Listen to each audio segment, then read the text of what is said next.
Dans un département achat, on peut être tout à fait confronté à des fournisseurs, à des tiers, à des partenaires qui peuvent être impliqués dans des stratégies de blanchiment d'argent, de financement du terrorisme, de corruption. C'est pour ça que quand on dégage des valeurs, quand on a une éthique dans une entreprise, il faut la partager avec l'ensemble de ses fournisseurs, l'ensemble des personnes avec qui on travaille pour être sûr qu'elles soient aussi engagées sur ces questions-là. Le risque aujourd'hui, c'est premièrement un risque réputationnel.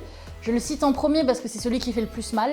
Aujourd'hui, ça va tellement vite avec les réseaux sociaux. Un scandale peut être fait en 24 heures. Ensuite, on a un risque juridique, évidemment, d'être entendu pour des faits de complicité, pour ne pas avoir rempli son devoir de vigilance. On a aussi un risque de se fermer des portes business, puisque si on sait qu'on est impliqué avec des fournisseurs qui ne sont pas corrects sur ces sujets-là, on va se fermer des marchés, on va se fermer des levées de fonds. Les principaux impacts de la conformité sur les départements achats sont très nombreux. C'est qu'on a différents enjeux comme la lutte contre le blanchiment d'argent, la lutte contre la fraude, la cybercriminalité, la RSE, l'anticorruption évidemment. Tout ça, ce sont des sujets qu'il faut prendre en compte puisqu'ils génèrent des risques. La vraie complexité d'un département achat, c'est de comprendre toutes ces problématiques qui sont parfois très juridiques ou très théoriques. Donc de les comprendre, de les rendre opérationnels, c'est-à-dire de dire ok, j'ai une réglementation, mais comment opérationnellement je vais traduire cette réglementation dans mon département